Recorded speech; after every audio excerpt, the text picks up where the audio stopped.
Comrade Vamdev गौतमलाई राष्ट्रपतिज्यूबाट मनोनित गरिने राष्ट्रिय सभाको एक रिक्त सदस्य पदमा मन्त्री परिषदले मनोनयनका लागि राष्ट्रपति समक्ष सिफारिस गर्ने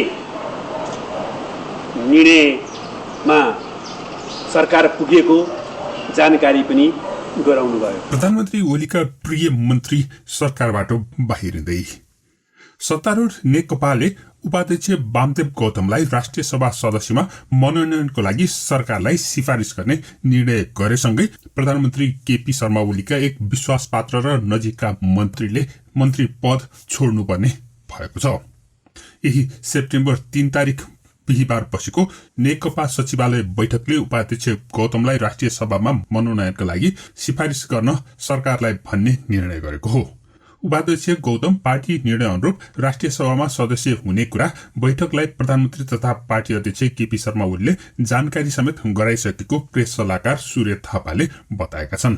अब मन्त्री परिषदको सिफारिसमा राष्ट्रपति विद्यादेवी भण्डारीले गौतमलाई राष्ट्रिय सभाको सदस्यमा नियुक्त गर्नेछिन्। म चाहिँ हार्दैन, मैले हारेको छैन र मैले हारेको छैन भन्दाखेरि मैले धेरै जिम्मेवारी महसुस गरेको छु। वामदेव गौतमले गत चुनावमा पराजय भोग्नु परेको थियो। त्यसको लागि उनको प्रधानमन्त्री बन्ने लोभलाई दोष दिइएको छ। उनले चुनावमा भोट माग्ने बेलामा निर्वाचन जितेर गएपछि आफू प्रधानमन्त्री बन्ने भनेर भनेका थिए। उनले त्यसो नभनेको भए बरु उनले चुनाव जित्थे भनेर भन्ने केही जानकारहरूको धारणा रहेको छ। उनले चुनाव हार्नुमा त्यही भाषण नै मुख्य कारण बनेको उनीहरूको विश्वास छ। चुनावपछि उनी आफैले आफूलाई पार्टीकै नेताहरूले जानी जानी हराएको आरोप पनि लगाएका थिए। पार्टीभित्रका हुन् र उनीहरू कांग्रेससित मिलेर गरेका। चुनाव हारेपछि पनि उनले सांसद बन्ने प्रयास भने गरिरहे। वामदेव गौतम कुनै एक उपनिर्वाचनमा भाग लिएर जित्ने अनि प्रधानमन्त्री बन्ने योजनामा थिए, तर यो प्रयासमा पनि उनी असफल बने। त्यसपछि उनी राष्ट्रिय सभा सदस्य बन्ने प्रयासमा पनि लागेका थिए। उनले राष्ट्रिय सभाको सदस्य पनि प्रधानमन्त्री बन्न सक्ने गरी संविधानमा संशोधन गर्न समेत प्रस्ताव अघि सारेका थिए। तर त्यसरी एक व्यक्तिको लागि संविधान संशोधन गर्ने कुराको चौतर्फी आलोचना भएपछि उनको सो कुरा पनि सफल हुन सकेको थिएन। अहिले सत्तारूढ नेकपाभित्र उपाध्यक्ष वामदेव गौतमलाई आफ्नो पक्षमा ल्याउन अध्यक्षद्वय प्रधानमन्त्री केपी शर्मा ओली र पुष्पकमल दाहाल प्रचण्डले तानातान गरिरहेको प्रष्टसँग देखिन्छ। अघि गौतमले ओलीलाई प्रधानमन्त्री र अध्यक्ष दुवै पदमा निरन्तरता दिनुपर्ने र पार्टीलाई फुटबाट जोगाउनु पर्ने भन्दै 6 बुँदे प्रस्ताव पेश गरेपछि वामदेव गौतम ओली पक्षमा गएको प्रष्ट भएको थियो। त्यही दिन ओलीले गौतमको भैँसेपाटी स्थित निवासमा पुगेर गौतमसँग भेट पनि गरेका थिए। तर त्यसको ठ्याक्कै एक हप्तापछि प्रधानमन्त्री ओलीले गौतमलाई बालुवाटार बोलाएको सुइँको पाएपछि प्रचण्ड बिहानै गौतम निवास पुगेका थिए। वामदेव गौतमले 6 बुँदे प्रस्ताव पेश गरेको एक सातापछि प्रचण्ड र गौतम बीच भएको छलफलमा प्रचण्डले वामदेव गौतमलाई आफ्नो समूहमा ल्याउन प्रयास गरेका थिए। प्रचण्डको भनाइ सकिन नपाउँदै गौतमले आफू कुनै पनि गुटमा नलागी पार्टीको हितमा काम गर्ने जवाफ दिएको समाचारमा उल्लेख गरिएको छ। गौतमको भनाइ भन्दै एक अनलाइनले लेखेको छ, अब म कुनै पनि गुटमा लाग्दिन, तर पार्टी एकता र हितको लागि भने काम गर्छु। यो कुराको पुष्टि गौतमका सहयोगी विश्वमणि सापकोटाले गरेका छन्। हाम्रो अध्यक्ष कमरेड प्रधानमन्त्री कमरेडले तपाईँ निर्वाचनको कमान्डर भएर उपनिर्वाचन हाँक्न पनि तपाईँ जानुहोस् भनेर मलाई प्रस्ताव गर्नुभयो। एक दिन मलाई बोलाएर भन्नुभयो तपाईँ जानुहोस्। मैले भने म त्यसको निम्ति योग्य व्यक्ति होइन। म निर्वाचन लड्न सक्छु, तर निर्वाचनको योजना जो सानाभन्दा साना केसहरू तिर्न सक्नुपर्छ, मिलाउन सक्नुपर्छ, सबैको निम्ति म उपयुक्त व्यक्ति होइन। उहाँले भन्नुभयो तपाईँले सबै गर्न सक्नुहुन्छ। मैले पनि सबै गर्न सक्ने भए यसपल्टको निर्वाचनमा बद्दिया म त हार्दै आएको थिएन नि। त्यसबाट म एउटा सोझो व्यक्ति हो, म हकी मान्छे हो, म न्याय दिने व्यक्ति हुँ। मैले सत्य कुरा मात्रै बोल्छु, जे बोल्छु त्यो पुरा गर्न छोड्छु, तर म त्यसको निम्ति योग्य व्यक्ति होइन। गत असार 10 गतेबाट सुरु भएको स्थायी कमिटिको बैठकमा प्रचण्ड, गौतम र माधव कुमार नेपाल अनि झलनाथ खनाल सहितका नेताहरूले प्रधानमन्त्री केपी शर्मा ओलीलाई प्रधानमन्त्री र अध्यक्ष दुवै पदबाट राजीनामा दिन माग गरेपछि सत्ताधारी पार्टी नेकपा भित्रको विवाद उत्कर्षमा पुगेको थियो। गौतम राष्ट्रिय सभाको सदस्य बनाउने निर्णयसँगै अहिलेका अर्थमन्त्री युवराज खतिवड़ाको यही भदौ 20 गते पदमुक्त हुने निश्चय भएको छ। अहिले उनी संघीय संसदका सदस्य छैनन्। संघीय संसदका सदस्य नभएका व्यक्तिलाई 6 महिना मात्रै मन्त्री बनाउन सकिने कानूनी प्रावधान अनुरूप खतिवड़ाको मन्त्री पद स्वतः समाप्त हुनेछ। वामदेव गौतम राष्ट्रिय सभाका सदस्य हुने बित्तिकै उनी एक शक्तिशाली मन्त्रीको रूपमा अगाडि आउने निश्चित नै छ। उनले आफूलाई उप प्रधानमन्त्री सहित अर्थमन्त्री पदमा नियुक्त गर्ने माग गर्दै आएको समाचारहरूमा उल्लेख गरिएको छ। प्रधानमन्त्री केपी शर्मा ओलीले खतिवड़ालाई नै राष्ट्रिय सभामा निरन्तरता दिन चाहेको बताए पनि प्रचण्ड र नेपाल समूहले गौतमलाई नै राष्ट्रिय सभामा सदस्य बनाउनु पर्ने अडान लिएका थिए। यसरी नेकपाका एक अध्यक्ष ओली र अर्का अध्यक्ष प्रचण्ड बीचको झगडाको फाइदा वामदेव गौतमलाई भएको छ।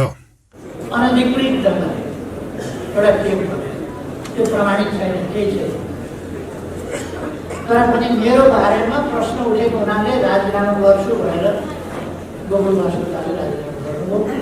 हामीले राजीनामा स्वीकार्यौँ। उहाँले यो टेप मेरो होइन, मेरो आवाज होइन भनिरहनु भएको छ। म न्याय गर्छु भनिरहनु भएको छ। उहाँको कुरा हो, न्यायको तर कुनै प्रमाणित छैन। स्विसको प्रतिनिधि होइन भनेर स्विसले भनेको छ। त्यो कम्पनीको नै प्रतिनिधि होइन, सरकारको नै प्रतिनिधि होइन,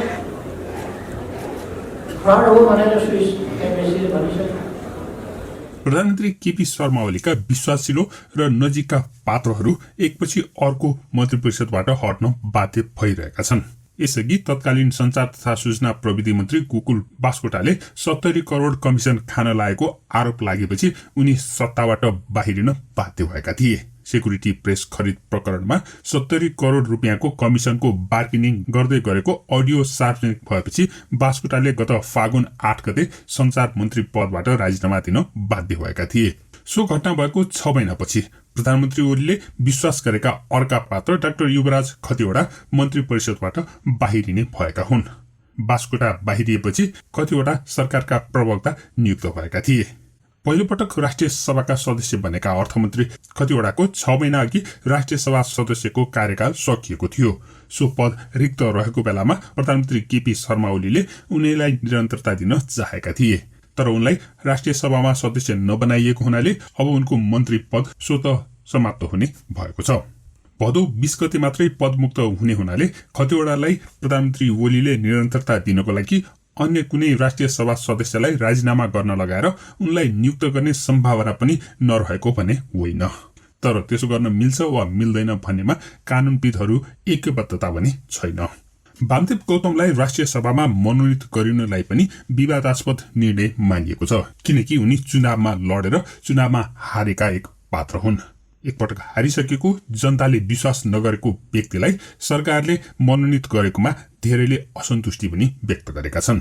खासमा यसअघि वामदेव गौतम राष्ट्रिय सभाको सट्टा प्रतिनिधि सभामा नै चुनिएर देशको प्रधानमन्त्री बन्ने ताकमा रहेका थिए।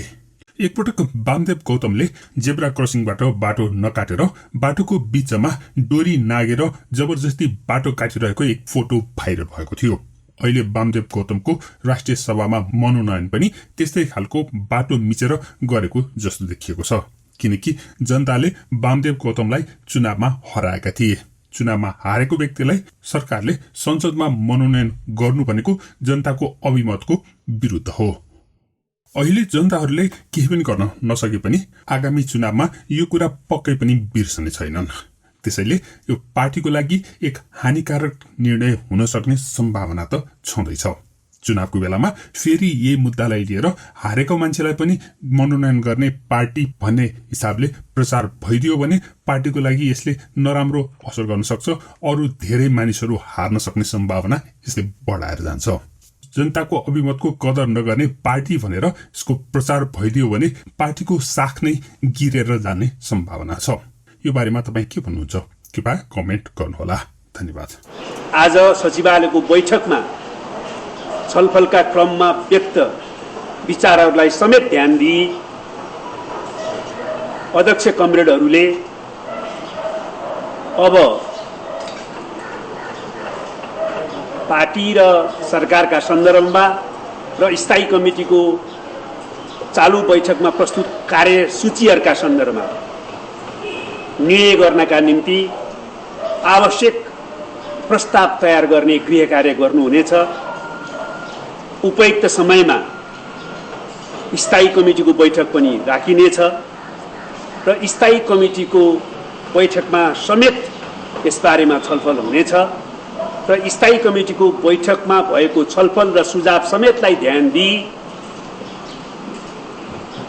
अध्यक्ष कमरेडहरूले नयाँ ठोस कार्ययोजना सहितको निर्णय प्रस्तावलाई अन्तिम मसौदाको रूप दिई सचिवालयमा प्रस्तुत गर्नुहुनेछ र सचिवालयको बैठकबाट स्थायी कमिटीको बैठकमा अन्तमा निर्णयार्थ त्यो ठोस कार्ययोजना सम्बन्धी प्रस्ताव प्रस्तुत गरिनेछ र स्थायी कमिटीले निर्णय गर्नेछ।